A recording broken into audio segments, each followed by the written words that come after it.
July 22nd, 2003.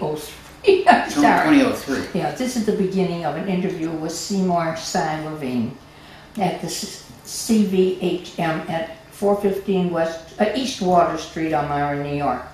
Cy is 79 years old, having been born on 2/24/24. Very interesting.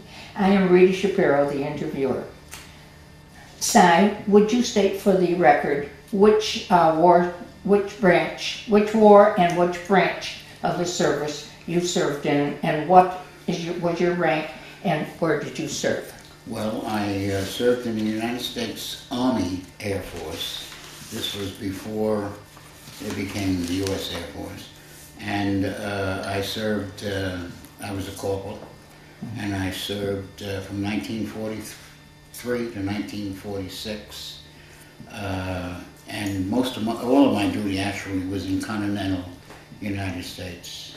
Okay.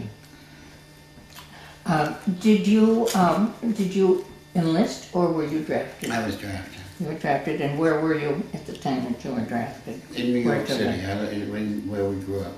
Mm-hmm. And you were in the Air Force, and do you recall your first days? Oh, yeah. And what happened and how you felt and everything else? Yeah. Can you tell us about that? Oh, let's back up a little bit. I'll tell you how it all started. Mm-hmm. It was in December of 1941, I guess, and it was a Sunday afternoon, and we had been following, I had a group of friends in the East Bronx that we grew up with, and Sunday afternoons we used to get together at somebody's house and watch a football game. We were watching the Giants play, and all of a sudden we interrupt this program to bring you a very important announcement.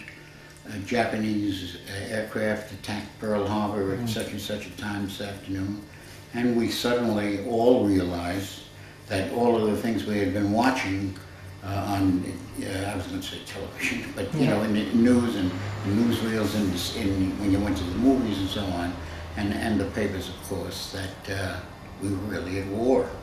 And suddenly we all began to think, well, what are we going to do? And we had some friends, I had some friends who said, well, tomorrow morning I'm down at the recruiting office and I'm going to be signing up and so on.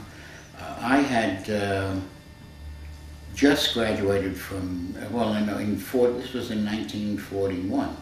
So I had just graduated really from high school and had just started a program at the City College of New York in the evenings. It was an evening program.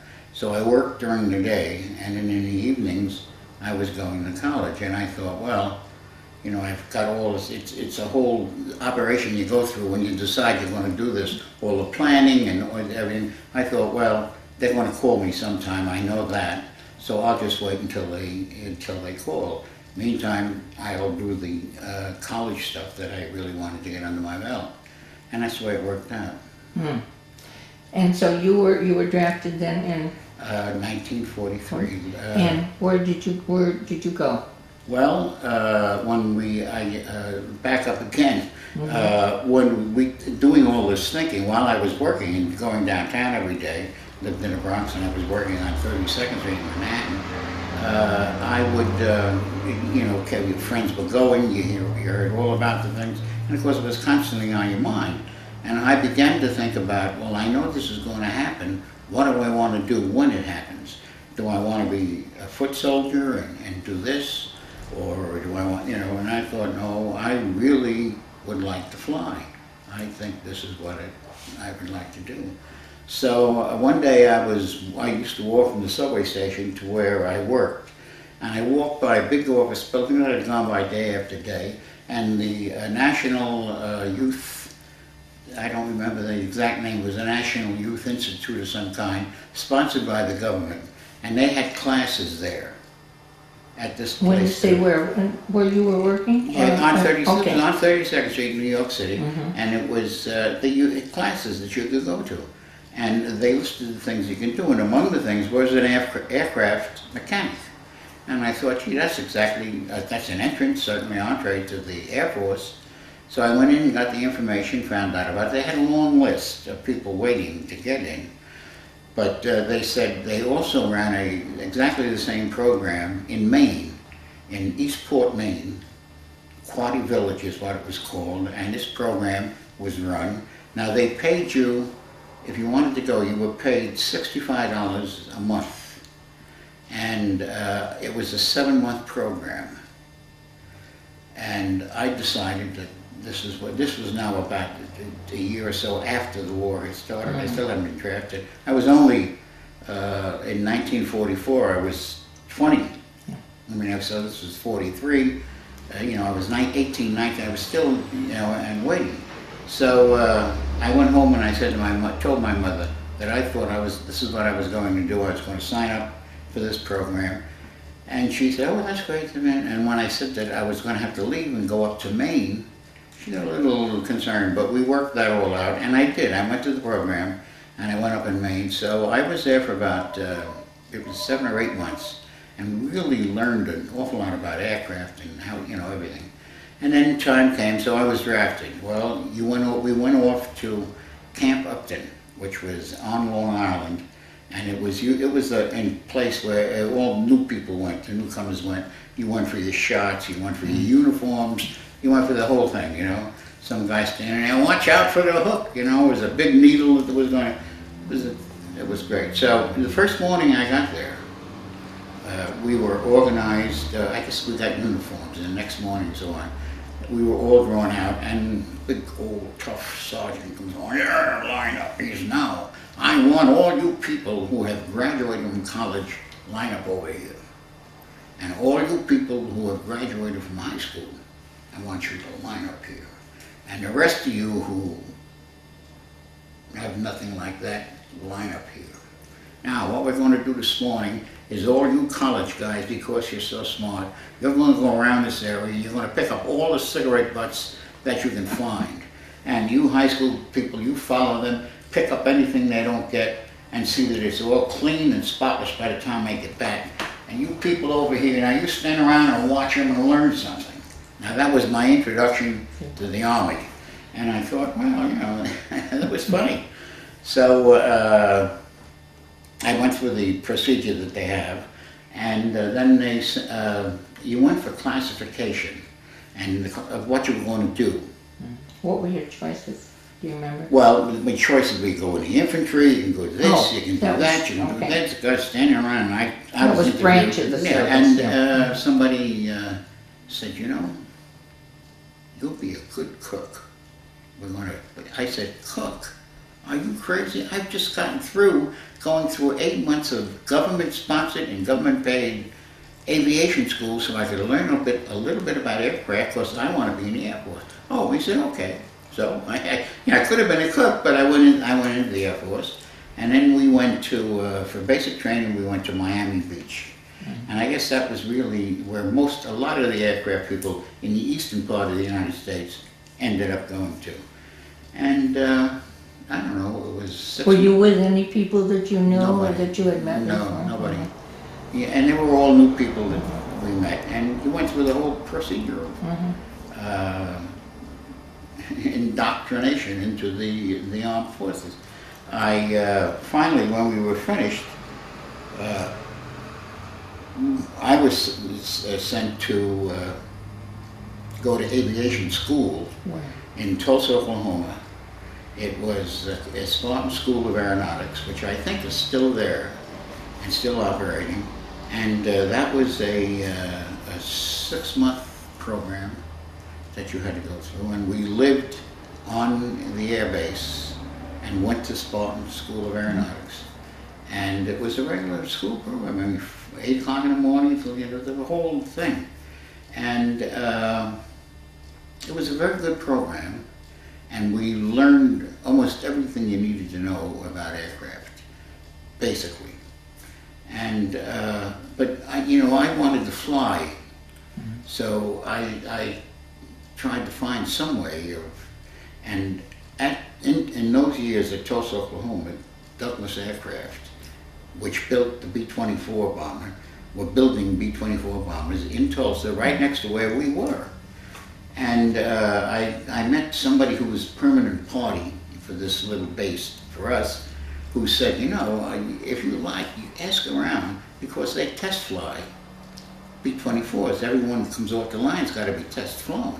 So if you want to feel, have you ever flown? I said, I'd never been in the air before. So they said, if you want to get the feel of it, get, what's really going to happen, we'll see if we can't fix it. So they arranged it so that I could go on a test flight when a pilot and a co-pilot, that's all there were on this B-24 bomber, took it up for a test flight. Now, I had never, as I say, been in an airplane. B-24 is a pretty big aircraft, and I'm all by myself in the midsection, in the waist section of the aircraft. There's a window that comes up where a waist gunner would operate from, and up front with the pilot and the co-pilot flying. And I'm all by myself sitting there, and it's marvelous. I'm looking at the and the window was wide, looking at it. It was just great. And all of a sudden, I heard a and I'm going to be up the first time I'm in the air, and it's goodbye, Charlie. And then I suddenly saw the wheels coming down, and that was what it was. They extended their landing gear, and I could then look out the window and see the runway ahead of us, and we came in and landed, and that was my first experience of being in the air. That's good. And it was great. I really enjoyed it.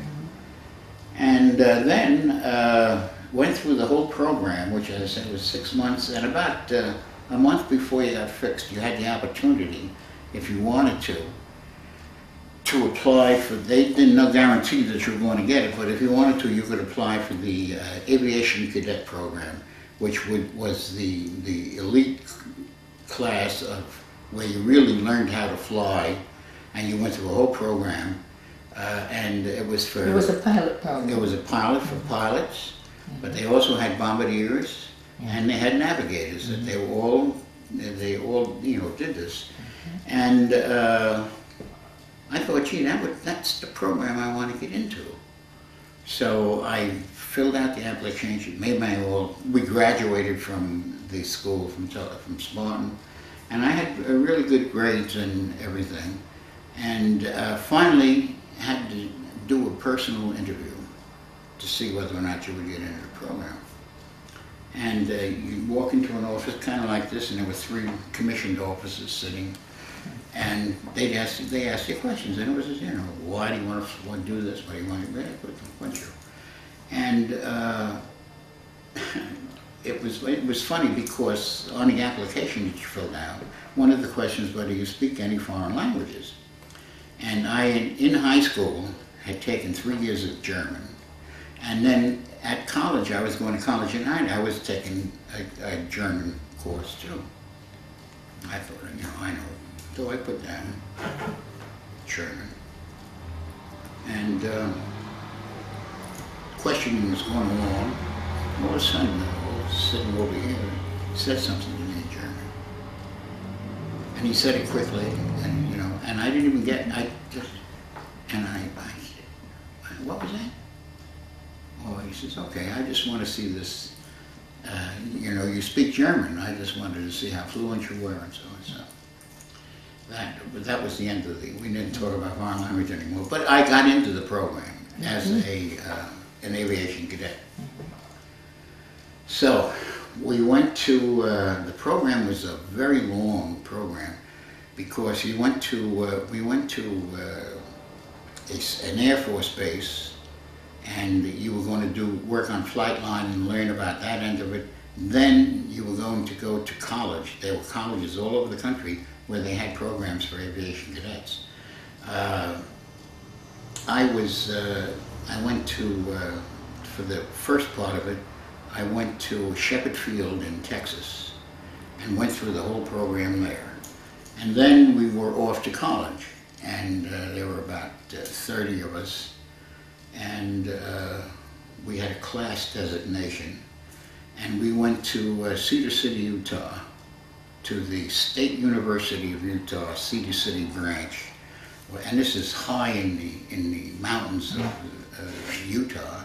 It's very close to Bryce National Canyon and Zion National Park. It's magnificent, magnificent country. And the program was class, and then flying. and you were one-on-one. You had an instructor. They were little Beechcraft, just a small aircraft, just single engine, two people. Two-seat. And I was in, the student would be in the front, and the instructor sat in the back. And my instructor, when I got out there for the first day, I can't even remember his name, but he was a little short fellow. He must have been just barely 5 feet. Magnificent pilot. But he couldn't get into service because he was so small, and they wouldn't take him in. So he was an instructor. So, he and I, and we went through all the motions, and I'm sitting in front with the earphones on and listening to him. We took off and followed, and this went on for 2 or 3 weeks, and you had a book. And when you went home at night, you read that book. You were assigned this chapter, you read that chapter, and the next morning we got in the aircraft and took off. You would do what that chapter talked about. Well, this is a funny little part, a funny little story, because that night I had read about stalls, how an airplane will stall when it's in the air, and how if you wanted to, you could put it into a stall, and it would stall, and then you'd spin. So we went up, and he said, "Oh, good morning, Mr. Levine." And I said, "Good morning, sir." And he said, "No," they said, "You read your chapter out." He said, "All right." He said, "Stall this aircraft." We were up at about 8,000 feet. And he said, "Stall this aircraft." I said, "Yes, sir." And I was sitting, in a mirror, and I did the whole thing. And we'd come back, and you lift your nose up and up and up. And all of a sudden, we flip over, and we're in a spin. And we're spinning down. And I just went like that, let go, because he's the instructor, he's going to take care of this. And I hear on my phone, "Are we going to spin all afternoon, Mr. Levine, or are you going to pull us out of this?" And I said, "Oh, I thought, and I grabbed it back again, and we got out of it. I found out later that type of aircraft would spin 2.5 times, no matter what, and then would just to stop the spin and just pull out, and you'd be a big swoop, So we got back, and it was fine, and it was a great experience. And Cedar City, I grew up in New York City. You have a way of life, and you just know the way things go. And here I was in a part of the country that I had never been before. And I remember my father, who was very quiet, and it wasn't, he was a hard-working man. It wasn't like, father, son, and you do, or you do all the playing. None of that was, don't forget, it's a couple of years ago. So, but he said he was a traveling salesman. He worked for a men's clothing manufacturer, men's suits and so on. And he traveled all over the country selling this stuff. And he said, "I'll tell you, the best advice I can give you is don't be a wise guy when you get into, areas that you've never been before. Don't mouth off about how great New York City is and how can people live in it." He said, "To them, this is their home, and they love it. So treat them and their home and everything with respect, and you'll really get along great." So that was in my mind while I was in Cedar City. And I had a good relationship, but all of a sudden, it was Thanksgiving. We were close to Thanksgiving. And the guys would talk, and we'd go, "What are you going to do for Thanksgiving? You can't get a furlough, you can't go home, you can't do that." All of a sudden, we had a reveille in the morning where everybody got together. And they made the announcement that the local community, people in the local community, were coming up to, we lived in a hotel in Cedar City, and there were maybe 150 of us, and 2 or 3 guys in the room, depending on the size. But there were people coming up to the hotel and saying they would very much like to have 2 people, 3 people, 4 people come to their house for dinner. That it was Thanksgiving, and it's time of the year when you really should be with people. So he said, finally, what happened was that it got so big that they couldn't handle it. So what he said was, they took a big story in the paper, the local paper, that they appreciated the efforts of all the people who wanted people to come to their homes. But the only way they were going to be able to do it is they were going to have all these cadets lined up in a hotel courtyard. And if you wanted anybody, just come with your car on Thanksgiving morning and walk in and say, I want 3 people, I want whatever it was.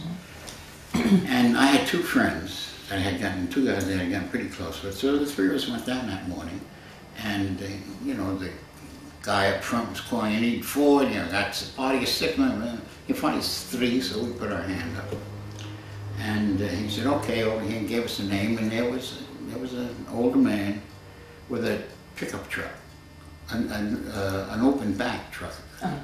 And he had room in the front for 1 person to sit, and the 2 other guys had to be in the back of the truck to go to this place. Now, it's wartime, fuel is tough to get and so on.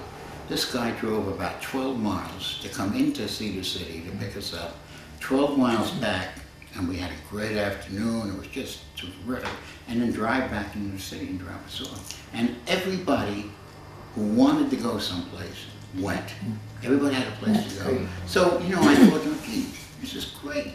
You're seeing a different part of the country and how people live. I mean, I had the same thoughts when I was in Texas, and I thought, this business of taking young people and drafting them and then sending them someplace where they can see how other parts of the country live, it's not a bad idea. Even if there wasn't a war, that would be right.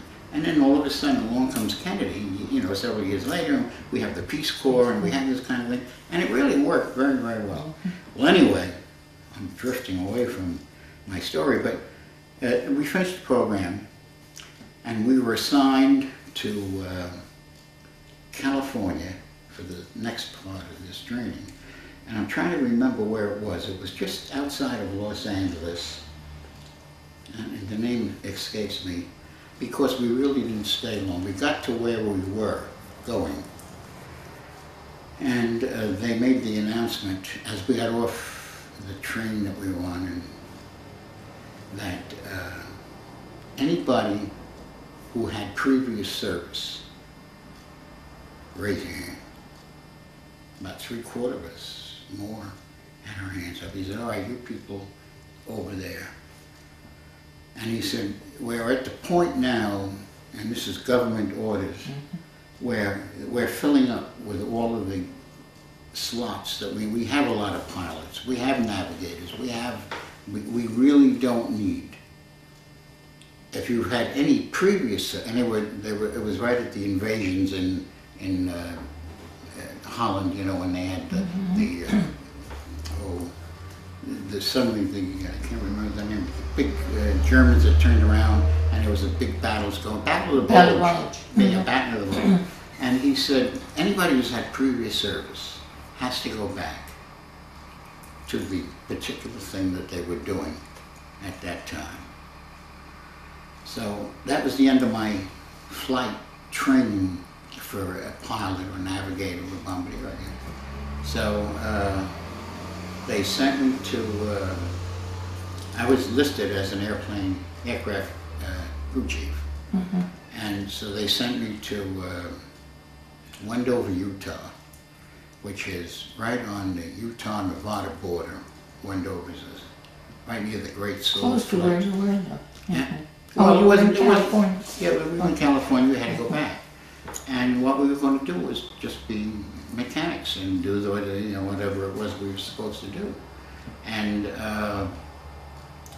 this was a P-47, which was a fighter plane base. So I was crew chief of this, and that's what I was doing. And I wasn't very happy, but Wendover was not a bad spot, and it was interesting because, as I say, Wendover is right on the Nevada-Utah border. So there was a big hotel in town, the only one hotel because it was not a big community. But the hotel was half in Utah and half in Nevada. Now the Nevada part was casino and gamblers in Utah were where the rooms were, dining rooms, that kind of thing. So, you know, it was a fun thing. We were supposed to be, I don't know how long we were going to be there until they found another final place for us to be.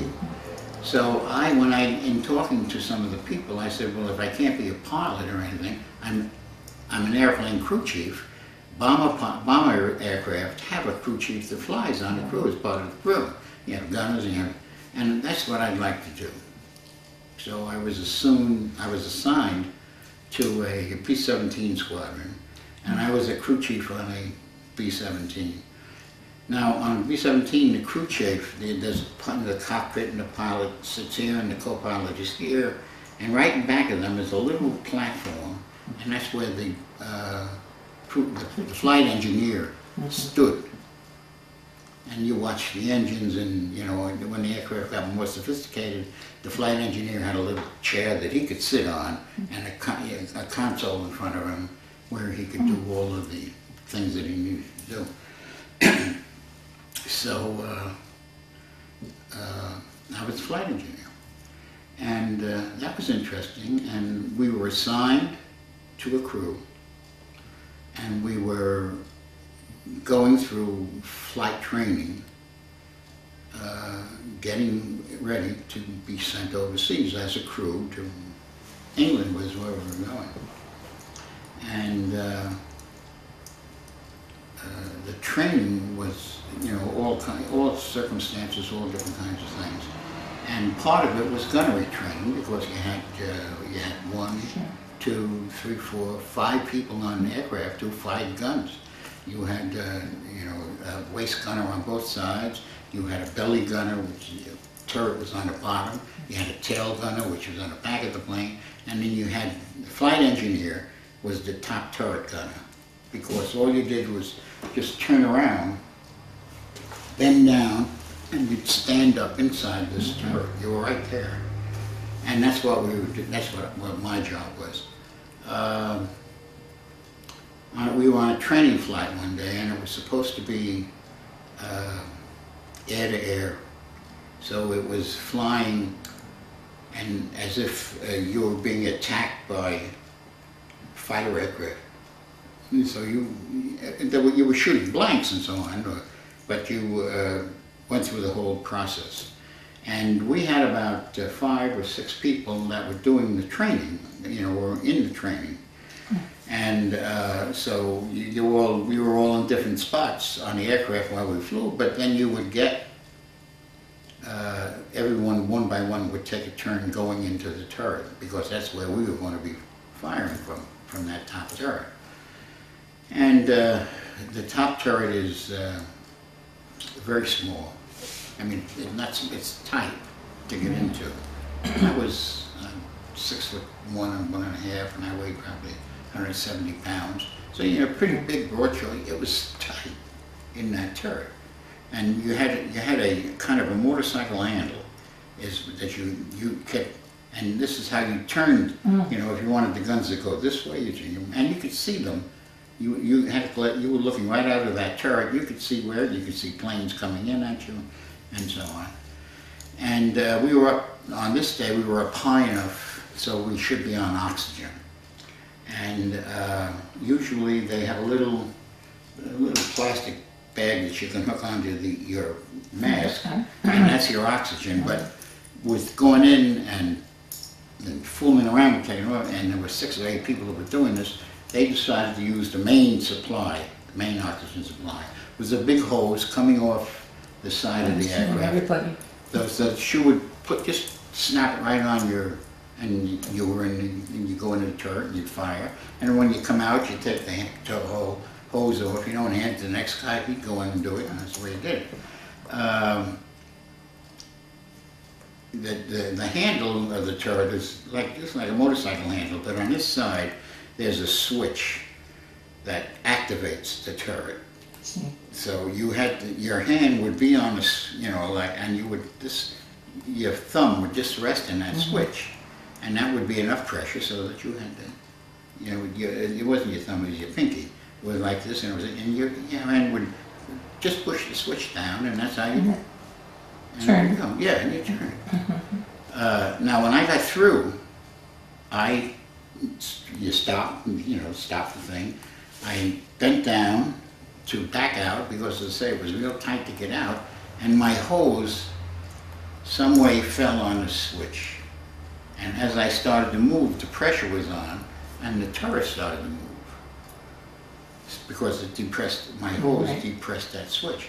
And I didn't realize for a minute what was happening, but it slapped me right across the back and started to spin me back into the turret, and where I would have really been squashed. I fell out. I was able to fall out. Well, when I fell, of course, the hose came with me, and it slipped off, so the turret stopped. But I really bruised my back up pretty badly. I mean, not only muscles and other things were.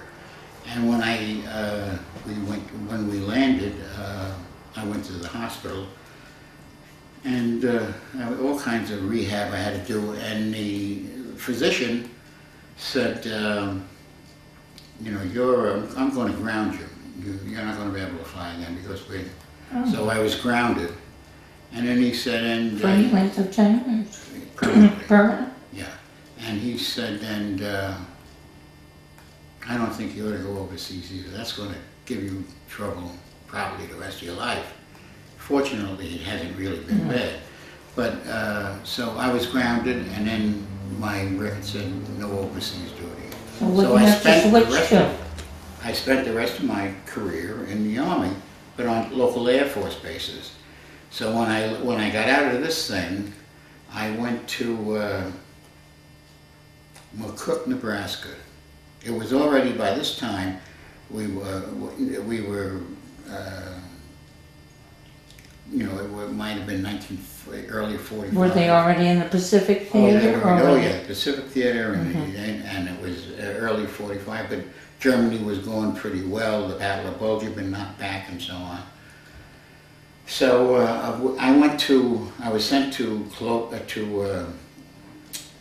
Nebraska, McCook, Nebraska was an Air Force base. And we were going to close the base up because they were already backing away from. But what were your responsibilities at that point? At that point, I did whatever they told me to. There was a line of. In other words, it was varied. I mean, it wasn't one specific We thing. did have to go to check this out, check, all kinds of different crazy things that you had to do. And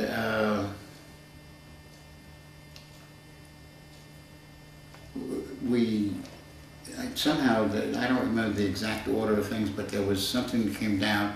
If anybody had worked, this was a fighter base. If anybody worked on large aircraft, we needed you. So I said, well, I told them what I had done. So a bunch of us had no idea where we were going or what we wanted to do.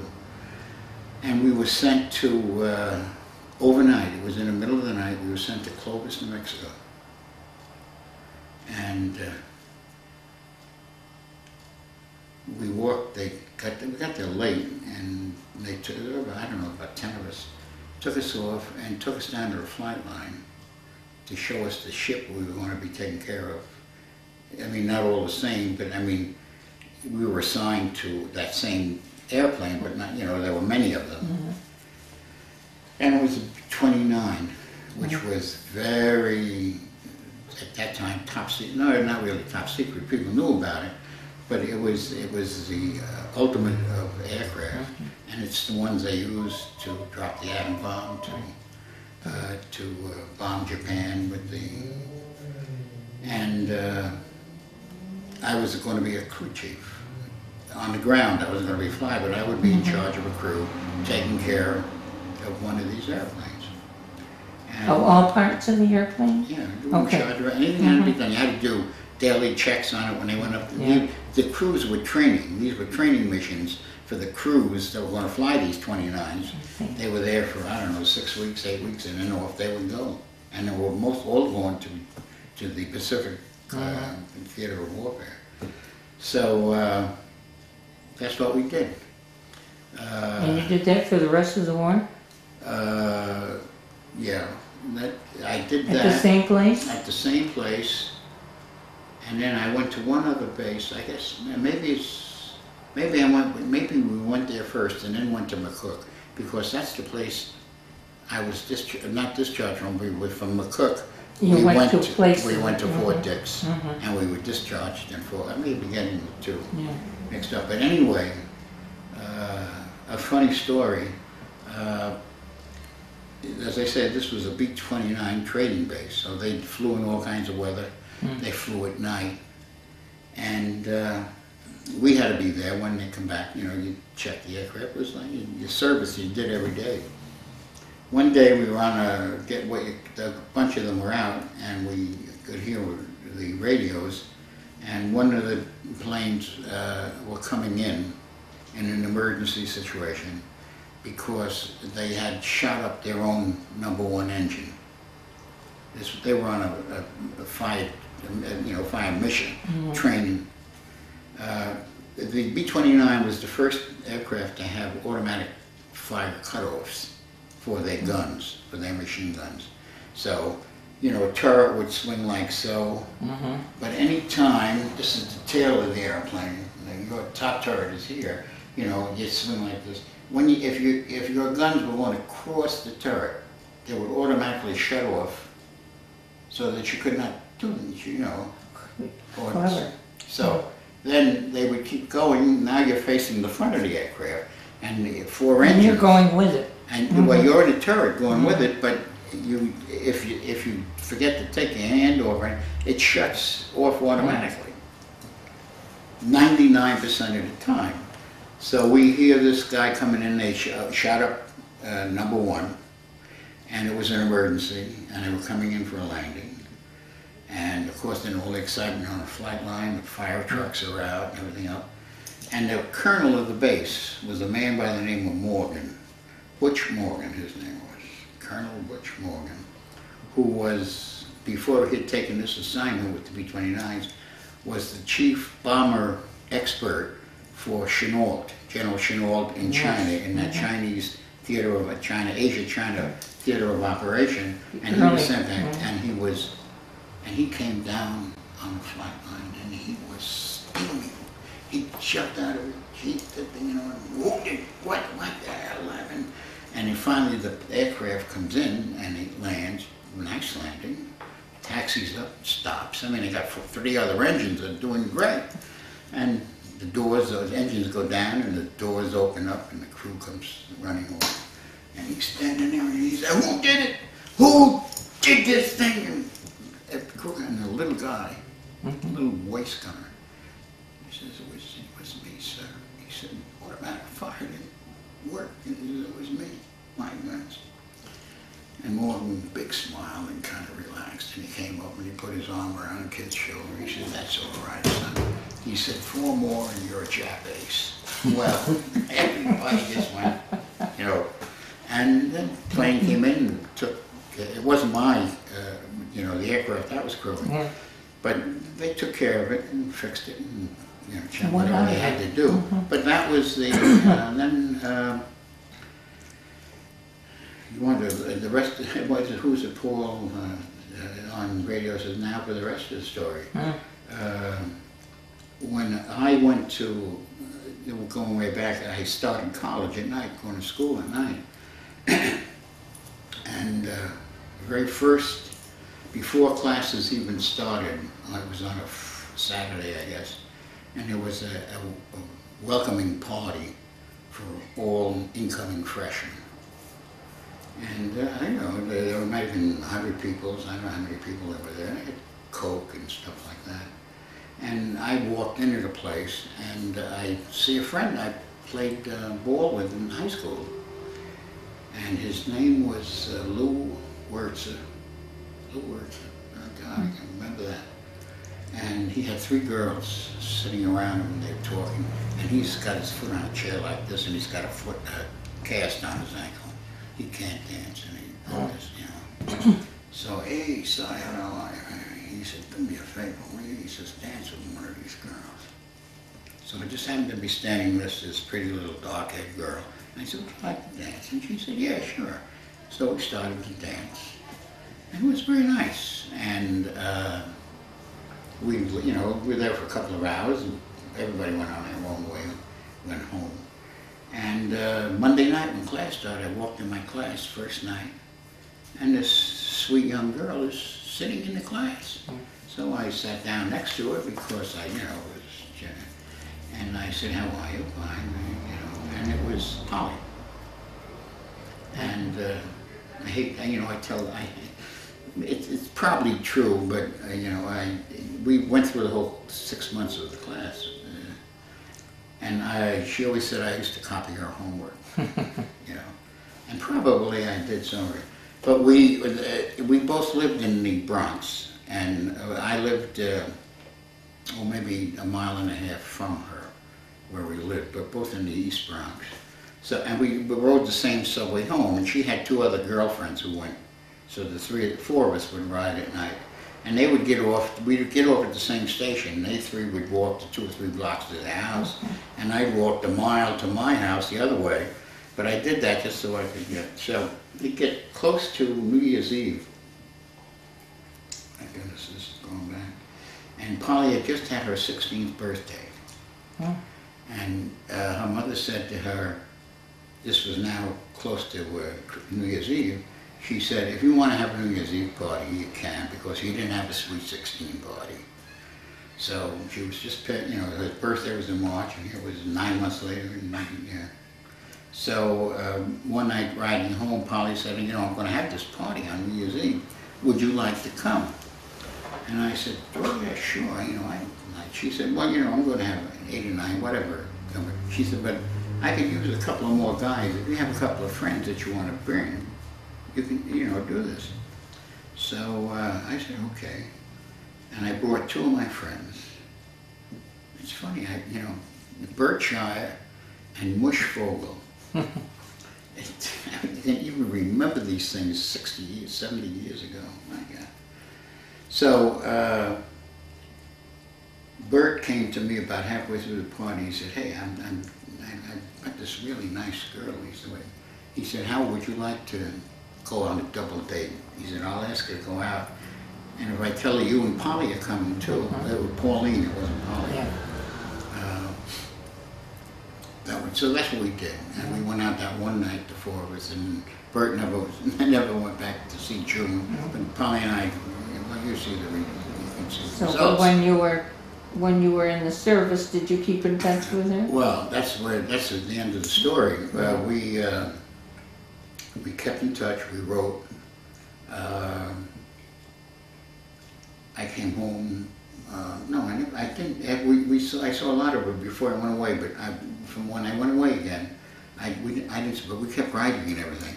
And I had a friend who had just come back from a furlough and had just gotten married, and he couldn't stop talking about how great married life was, and it was terrific.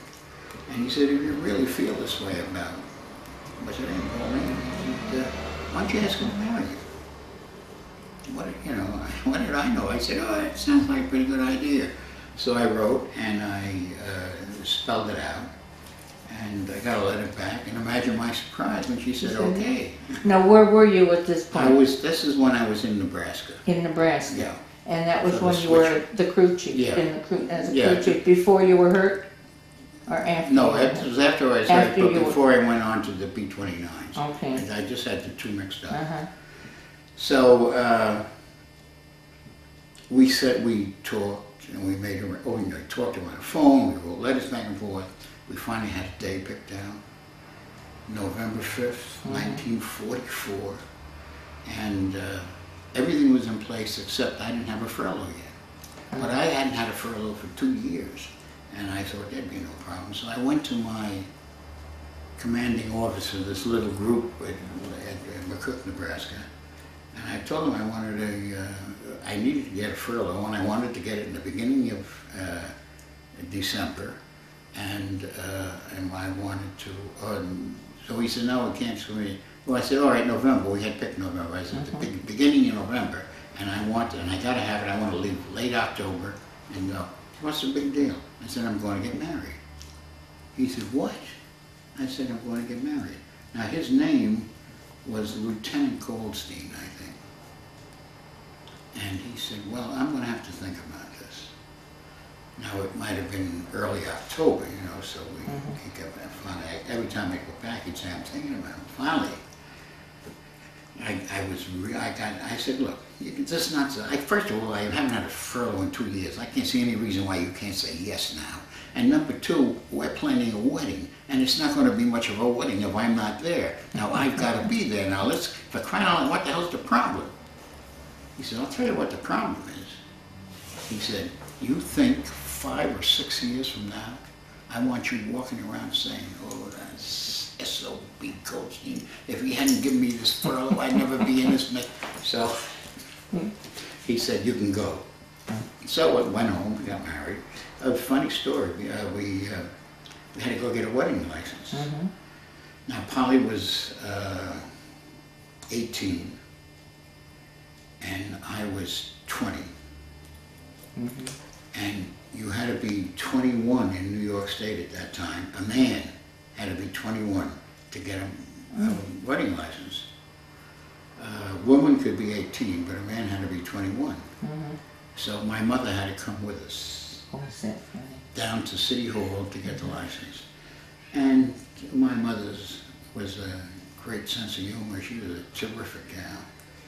Give me a pen. So we come into the office and everything, and she's got to sign the thing for me, and it's, you know.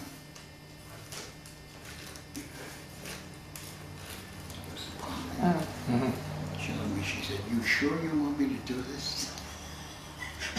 with a big grin. Yeah. And, you know, and she and Polly became great friends, and it really was, you know, she lived up here with us for, that's why she died up here. She was 97. Oh my. So. Now, how did that change your life in the Army? That Oh, you mean the fact that Polly was? The fact that Polly was there. How did that change your life? Because and what after we married, we went back. We were, I'm getting the places mixed up because when Polly came back with me, we went to, I guess we were in Kansas. We went there before after Clovis, but before McCook. We spent a little time. I was at a P-47 base in Kansas, and then I was there for 3 months maybe, and then we went to close up the other base. But Polly didn't go. Polly came with me, and we lived in Kansas at that time. Did they have housing for married? No, we could live off the base. Oh, you could. We could find we had to find our own place, but we could live off the base if you were married. And I remember, I'm getting mixed up with this because we went from Kansas to Clovis, and then Polly came home after. And she wasn't with me at these other places. And then did she come back? No, she didn't come back because when I got to McCook, that was close to the end, and we were closing that base, so she was home, and I came home. But the reason I know it is because we rented a room in a woman's house. It was a big house, and it was in Kansas. It was not Wichita Falls, but it was about 40 miles from Wichita Falls. It was a small town, 2 towns, Arkport, 2 little towns in Kansas, and it was a small town. We lived in this house, rented a room, and there was another young couple, also in the Air Force, same base. He was a pilot. I was flight crew. I mean, I was ground crew, and. They got Polly and this young girl got very friendly. They're both about the same age, and she lived in Ohio, but had a big family. Her mother worked, and she did all the cooking, so she knew all about cooking. So she taught Polly how to cook, and they really did very well together.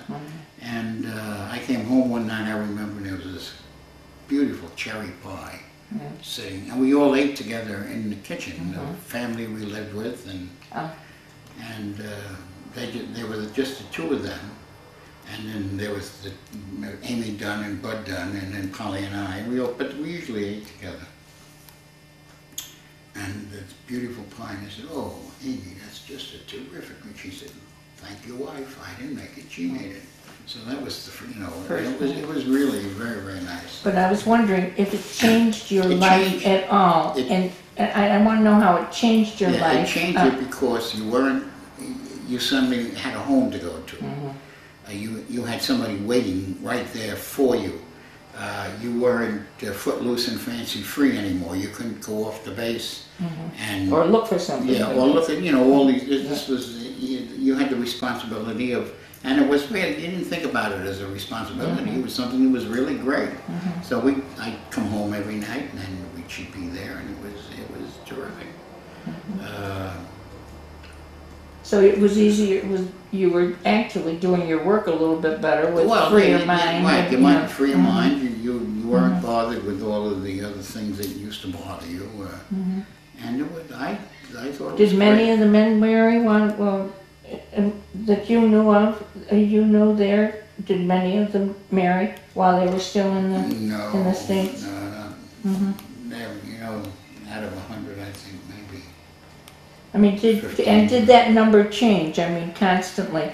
Are those people change? Some of them go off to the front, and some of them stay there. And there were so many people, and so much constant moving. I mean, I was in the Army in the Air Force for 3 years, and I was at probably 7 different bases. So, and that's the kind of. And you learned something new at each. Every one of them, and you met new people. I mean, and you saw how other people in the country. I think that was the most important thing in relationship. You just knew that even though they sounded different when they talked and they did different things. They were still doing exactly the same thing you were doing for the same reason, because your country was in trouble, and you were going to try and do what you could to help. What was your most memorable moment, most memorable time while you were there? Do you remember? Well, I think when I got hurt, when that turret caught me and swung me around. I mean, I didn't forget that very quickly. Yeah. That was the worst time. I think the early days of suddenly being married and having some, that was always memorable.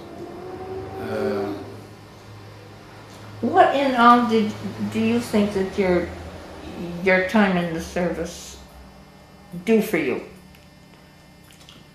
Well, as I say, I come back to it. It taught me that this is a great big country. There's all kinds of people that make it up and live here. There are certain things you do because you want to do, but there are certain things you do because you have to do. I mean, it's the right thing to do. And I think that was I don't know why, but it was different in my mind than even Korea was. It certainly was different from what Vietnam was. It's certainly an awful lot different than what's happening today. This was, for whatever the reason, this was something that almost everybody in the company believed that we should be doing. That this is something that had to be done. The evil, and I can't equate it with anything else. And as I, get older, I realized that there were a lot of people that I knew who were affected by what was happening and that made us go to war with, that was happening in Germany.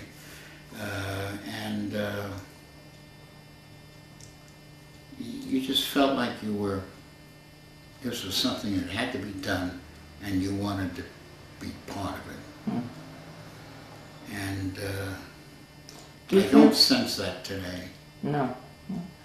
Do you feel that you grew up, that you were a different person when you? Oh yeah, I think so. I think I was a lot different when I. Of course, you were very young. Yeah, I was 20 when I left, and I was 22 when I came home. And I was 19 or 20 when I went into the Army, and I was 22 when I came home. Did you have you kept in touch with any of the men that you were Not a one. served with? Not a one.